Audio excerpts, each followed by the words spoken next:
He goes, I'd like to give you a job. And I'm like, at this all-boys Catholic school? I'll find some type of stick. What this mixing does is it actually takes away air pockets.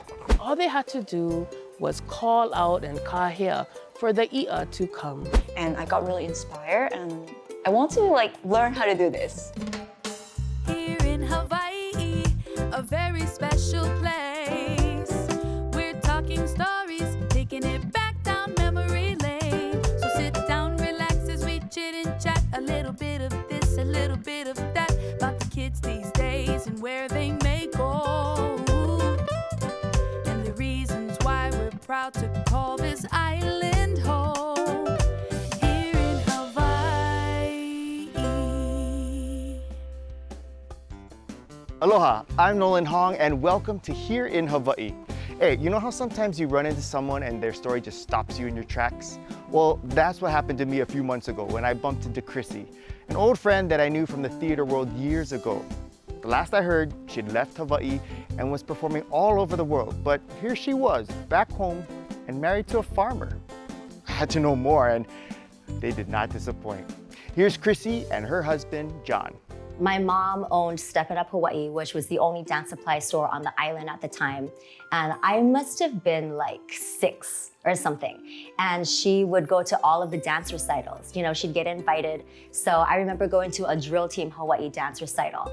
And I saw the girls and they had their hair up in curls and they had their lipstick on. They had like tights, they had a costume and they were like shaking their butt on stage. And I saw that and I was like, I want to do that. Yeah, and from then she enrolled me into dance and started with dancing and later was like, oh yeah, I can sing too. Chrissy's love of performing took her from LA, singing with her friend from Roosevelt, some guy named Bruno Mars, maybe you heard of him, to the magic of Disney World, around the world with Norwegian Cruise Lines, and all the way to Broadway, where she joined the national tour of Rent. What got you back home here? COVID. Oh. Yeah, I was living in LA at the time because I thought that was where I wanted to end up. And I started selling hypochlorous acid solution, which is it's like ozone water, basically. I said, you know what, I'm gonna sell it in Hawaii because I know Hawaii is always short on supplies. So I started it from LA, just a website, selling it in Hawaii. And I got so busy and my mom was doing all my work for me. And she said, hey, girl, you better come home. So I came home and just kind of stayed. Is that when you met your husband, Jon? Yeah, I sold some solution to St. Louis School. I took voice lessons from Glenn Medeiros when I was in high school. Mm-hmm. And he's the president, still president, you know. And he said, hey, Chris, it's really nice seeing you again. I know you're moving back home and everything. I'd love to help you out. He goes, I'd like to give you a job. And I'm like, at this all-boys Catholic school? And I'm like, doing what? You know, he's like, well, I need an assistant. I do remember the first time I saw Chrissy, I was like, wow, St. Louis got a lot cooler since I was here. Yeah, I was like, whew. I had an office in Bertram Hall, which is the main office. And at the time, he only was coming to school every Wednesday because he was kind of just contracted, you know, to come and do some gardening. And so I would just see him just once a week. And it was so cute because I later come to find that he would come to the office, talk to the front desk, check in, and then like go on and do his thing. But he said later on, he said, you know what, I didn't even have to go to the office.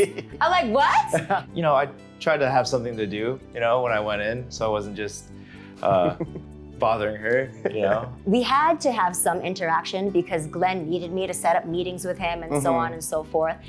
And he was so shy and like so quiet at the time. Like talking to him on the phone was like pulling teeth. Couldn't like get any words out of him. And I'm like, hurry up, what's your schedule, you know? I think I was just nervous. And that was something that I was like, this girl's different because I don't get nervous ever. Oh, like I'm really? never nervous around people. I couldn't muster the right things to say. I'd be like, she'd be like, when are you gonna meet with Glenn? I'd be like, when am I supposed to meet with Glenn? I knew that he had worked on a farm in Wailua. And I said, hey, maybe I'll come and see your farm one of these days. And he was like, oh, it's a date. But in my head, I was like, I just want to see your farm. Did you honestly think that it was a date, or Or did you know she just wants to see the farm, but I'm gonna try to make this impression count?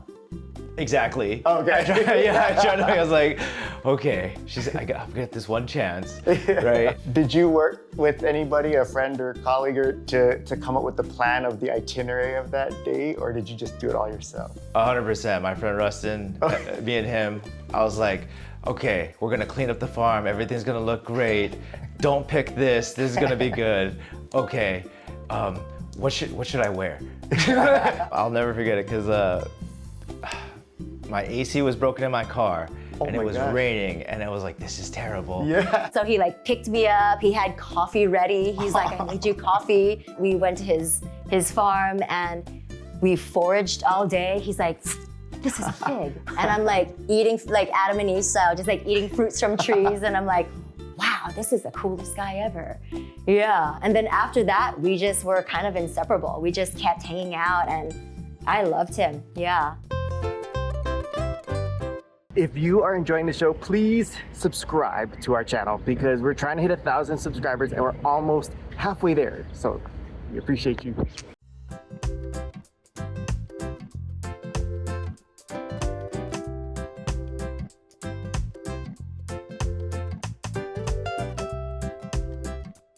Before we head out to the farm with Chrissy and Jon, I want you to meet Zoe Liu at Art Tent Studio in Honolulu. She's an immigrant artist who moved with her mom from Hong Kong to California at 15, then to Las Vegas, where she was one of only 5 Chinese students in her high school and the only one who spoke Cantonese. I just kind of let the material to dry because this is paper. So when you apply water, the ink kind of flow, and when it dry, it looks totally different. It will have different stroke and texture, and then I'll just respond to what I can do with this part. What was that experience like for you moving to America, moving to California? It was very challenging emotionally. Yeah. Cultural shock about language barrier, like a lot of things that I go through as an immigrant. That's why I started art. Oh, I started really? like art journey that I use art to express myself, and also it's a safe place for me to like process my feeling and process my journey. I think through drawing, it slowed me down. It took me like step by step and kind of clear my thought in the process, because like every single layer, something shift. I usually go for like 5 to 10 layers. So you kind of barely see the image, but it will slowly appear. And then I was starting to ask myself a lot of questions and reflect on my life, my teaching. So slowly like having that dialogue between me and the paint and the surface. I think during my early year, when I do my art, I will just keep it to myself because it's like a personal space, it's a safe place for myself. I think when I'm in college here, I started to talk more about my art. And I think that way, I use my art as a channel to communicate with people. It helped to build connection in a different way. And I also TA for my professor at UH. And I feel like she inspired me a lot in teaching, and not about just teaching the art skill, but how she connect with students. And I got really inspired, and I really want to do this. I want to like learn how to do this. How would I draw the tail? The tail? Okay. So your tail could be based on where you want to sit though. So at Stevenson, we are doing the language art, EL student, English language learner student, and I using art connect with social study and also language art. So our goal is to help them to draw and paint and make sculpture, and then classroom teacher can like see what they do in art and get them to talk about their identity, their cultural things, and also home culture, and then in order for them to do some writing. I work with like 12 to 15 like cultural group at Stevenson. I will show interest in their culture, and that able to help them to open up and share about their life story with me. Throughout those time, when they making art, talk story, it really helped me to get them to feel that they have someone to connect with, someone to understand them. Because I constantly tell about my story as well. Because I feel like being an immigrant, we are kind of in between. So I'm not considering myself as a full Chinese now, and not full American. Yeah. I'm kind of like in between these two cultures that I have, kind of have that battle and struggle still today, like how do I connect with certain group of people, right? And I think for immigrant students, they also have a hard time to connect with their peer as well. We'll start with your looking at your drawing first. Let's appreciate like her hard work. Yeah. I think art is really about self-exploration. In the process of making art, is a conversation kind of dig deep into your inner being, right? And I hope that my art teaching able to bring out that side of student as well, creating a platform through the dialogue. So I think for me, it's the art process that is most important than the final product. It's the conversation and shared life moment that really help. It's the most important thing in art. I've always loved plants. Like no matter what I did, I was always trying to like grow things. I think it was just from when I was young with my grandma. Like she actually converted an old swimming pool. She'd be like, oh, let's go to the beach. And instead of going to the beach for fun, she'd be like, you get a bucket, and then we'll fill up the pool. And sooner or later, we stopped going to the beach. And we just started doing gardening at her house. She'd have like those little tree frogs crawling around, and then she would explain to us about things, and then we get to try the fresh fruits. So it didn't really feel like we were like working or doing anything. It was like, that's just how we hung out with grandma. Yeah. I actually started farming with my friend Rustin. So his family owns Waialua Ridge Farms. It was such a beautiful thing because they actually sent me to Go Farms, which is a farmer training school. And that gave me all the tools to be a really great farmer. So they really invested in me and like my life, which is something I'll never forget. Jon went on to start his own farm in an unexpected location, a solar panel farm in Mililani. He's growing everything from different species of kalo to turmeric, sweet potato, and all kinds of mint.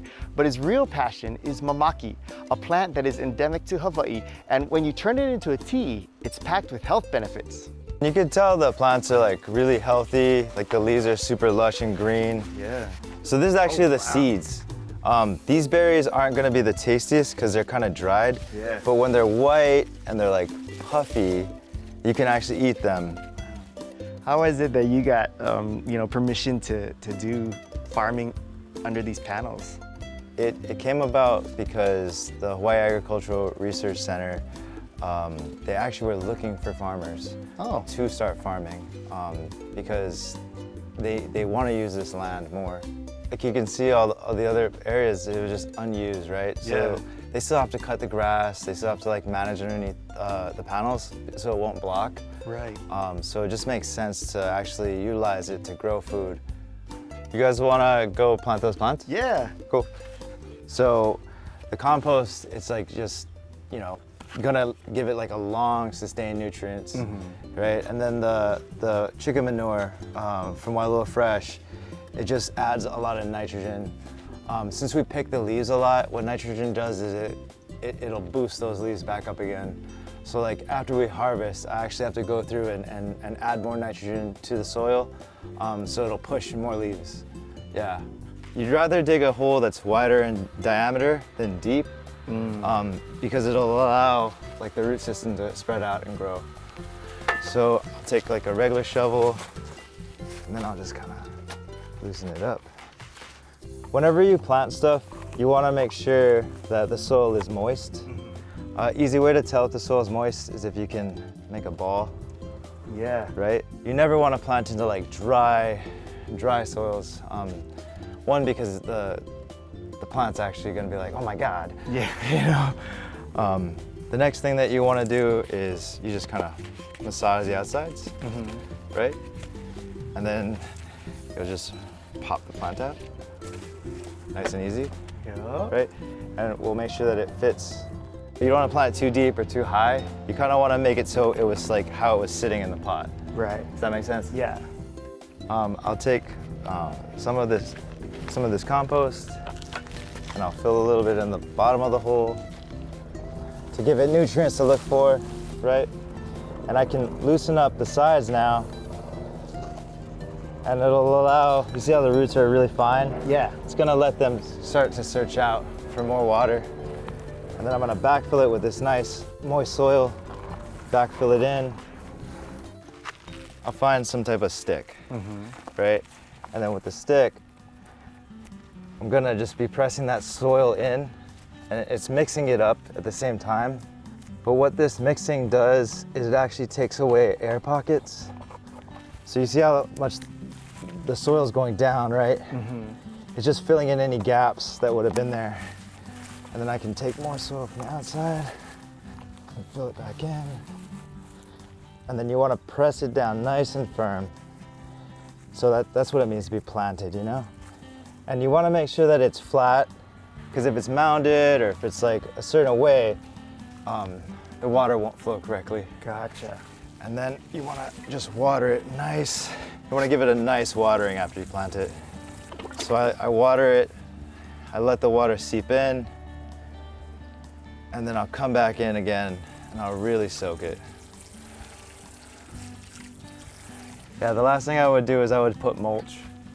You want to put mulch because the mulch retains the moisture, but it also stops weeds from growing around the base. Oh, okay. Yeah. Did your grandmother get to kind of see what she inspired in you and what you're doing now all started in her yard? Yeah, I've had some full circle moments with her. I tell her like the things that she taught me, I went to learn back in school and found all the scientific research behind it. She was doing all these things like 30 years ago. Wow. The way that she taught me how to do things, how to do permaculture, orchard farming, that's how I like train other farms to grow their food, and that's how I train like the kids how to grow their food, is like kind of the same way my grandma taught me. In today's Elevate 808 Throwback, we're highlighting Hawaiʻi HomeOwnership Center with some advice that I wish I knew before I was trying to get a mortgage. Big mahalo to Hawaiʻi State Federal Credit Union for making all of this possible. I noticed that they had a first-time homebuyer program. And so I told Dominic, let's go and take the class and figure out if homeownership is for us. And then there's also homeownership coaching where people can take those class concepts and actually create an action plan confidentially with one of our staff to be able to take a look at what is our goal, what does our household size look like, maybe you have some issues that you need to overcome to become mortgage ready. They shared the variety of programs that were out there that we didn't know of, locally and nationally that were available to us. Because the misconception is all lenders are the same. No, they're not. If they don't do USDA loans, they'll never bring that up. They don't do VA loans, they'll never bring that up. So it's, again, preparing yourself with the knowledge so that, okay, I think this is the program that I want to use. There's also a down payment assistance program with the city and county that I think I can qualify for. And then I go shopping for lenders. Can you do this? Since the center has been around since 2003, we're starting to see the kids of families that have purchased. They're not ready, right? But the parents are like, okay, before you think about buying that $60,000 truck, if homeownership is anywhere on the radar, maybe you should take these classes first. Because ultimately, for most of us, we're gonna have to borrow money. Mm-hmm. So qualifying for the mortgage, very critical in the home buying process. They give you the knowledge and tools to manage your finances, to save, to build your credit. And so I think it really just helped us build the confidence to think this is possible for us and we can own a home here in Hawaii. Hopefully more people won't feel priced out of paradise if they feel like they want a home in here in Hawaii, that they consider Hawaii home. I'm hoping that we'll be able to roll out some of these products or services that will help them before they decide to move. Check out Hawaiʻi HomeOwnership Center online to sign up for their classes. And now Hiʻilani Shibata with Kamahina Project is back to share a moʻolelo behind the art of loko i'a.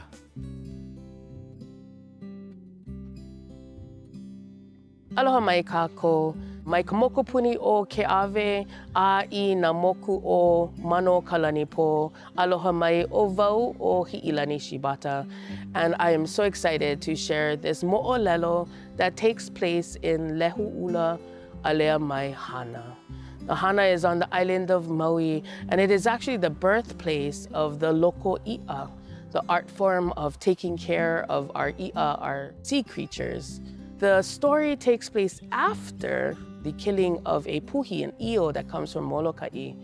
And it is Ku'ulukai and Hina Pukuʻia and their son Ai, who are the caretakers of this loko i'a and the sea creatures of Hana. And the chief of the time is named Kamohoʻaliʻi. He got fresh i'a, fresh seafood every day from the hard work of Ku'ulukai and Hina Pukuʻia. After the getting rid of this puhi who was stealing the i'a from Lehu'ula, a kahu, a caretaker of this puhi, of this io, comes to Hana and becomes a guard in the forces of Kamohoʻaliʻi. And one day, he comes down to the ocean and he sees Ku'ulukai and Hina Pukuʻia fast at work.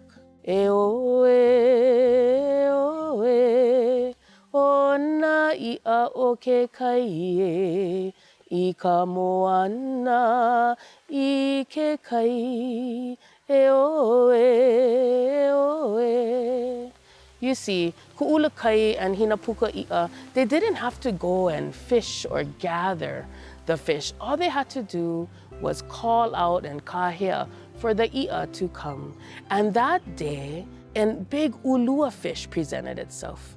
And as Ku'ulukai went to this kahu, he explained, please tell our chief, our Kamohoʻaliʻi, to cut off the head and put the head in the imu, and the other parts fillet it and eat it as you wish. Well, this kahu had an idea as he took this ulua up to his chief, and he said something very different. He told Kamohoʻaliʻi that Ku'ulukai said to cut off his head and put it in the imu. And with that was a threat that Kamohoʻaliʻi, his inaina, his anger just overwhelmed him. So he ordered for the killing of Ku'ulukai and Hina Pukuʻia and their son Ai. And so all the guards went down to the hale and they were building firewood all around the hale, around the house. And before they could light it, Ku'ulukai went to the nearby hale and asked for these 3 gourds. He put the gourds into the hale and he told his family to come in. He explained to their son Ai that they would not die in this fire, that Ai at a certain time in the fire would go up Mauka to a place called Ka'iwi o Pele and there wait until he saw the signs from his mother and father. So as they lit the fires, Hina and Ku made their way out of the hale into the ocean, and as they went deeper into the ocean, all the fish, all the seaweed, all the shellfish, everything, the taco, the octopuses, everything went with them into the deep ocean, leaving Hana. Ai made his way up to Ka'iwi o Pele, and as the flames engulfed the house, the hale, there were 3 big explosions from those gourds. And the guards thought that they had succeeded in doing what they were told. The chief expressed that he was pololi, he was hungry. And so he asked them to go get him hinalea, his favorite fish. Well, when they went to go get some fish, they found that there was nothing. Famine soon came over Hana, and Kamohoʻaliʻi realized too late that he had made a grave mistake. So at that point, Ai made himself available to the chief and explained. There was a misunderstanding, but a very grave misunderstanding. And the lesson was that the i'a would not return if Kamohoʻaliʻi didn't do something very, very honorable. So Kamohoʻaliʻi sank to the sand and looked out to the sea and asked for forgiveness from Ku'ulukai and Hina Pukuʻia. And as his sincerity went into the ocean, the fish started to return. And so with that, Ai understood his next kuleana, his next privilege, to go around the island of Maui and teach the skills of building the loko i'a, skills of building the ko'a, the fish ponds, and the fishing shrines, where people would be able, especially the po'ela vai'a, the fisher people, they would be able to give their first offerings to his mother and father as an act of gratitude, an act of mahalo. So he does this all through the islands. And that is how we get that art of loko i'a and lawai'a.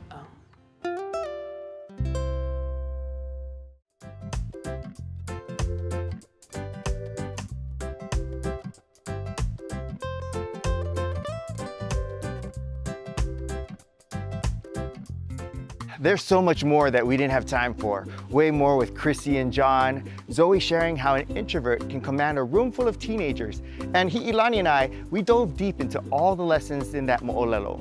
Head over to Here in Hawaii TV on YouTube and tap that little notification bell so that you'll be the first to catch those stories when they drop. Well, that's a wrap for this episode. We'll see you next time. Aloha. So how do you prepare? You just like how you would normal tea? Like you'll get the water to a boil. You'll add as much leaves as you want to add because the more tea that you add, the stronger it'll be. And the longer that you let it steep, the more you're extracting. Okay. So like, when we make it, we'll just boil water and let it steep like for a couple hours overnight. And then we'll take the leaves off and squeeze them. And then there'll be like stuff that comes, like a syrup that comes out of it. No way. And that's medicinal as well.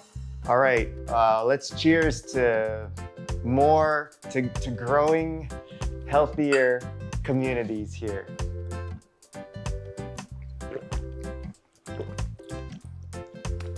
I can honestly say that I could easily drink this, which is saying a lot because usually when I drink, if this or any other kind of tea, like if I go to a Chinese restaurant or something, this is the face I would make if I drank regular tea.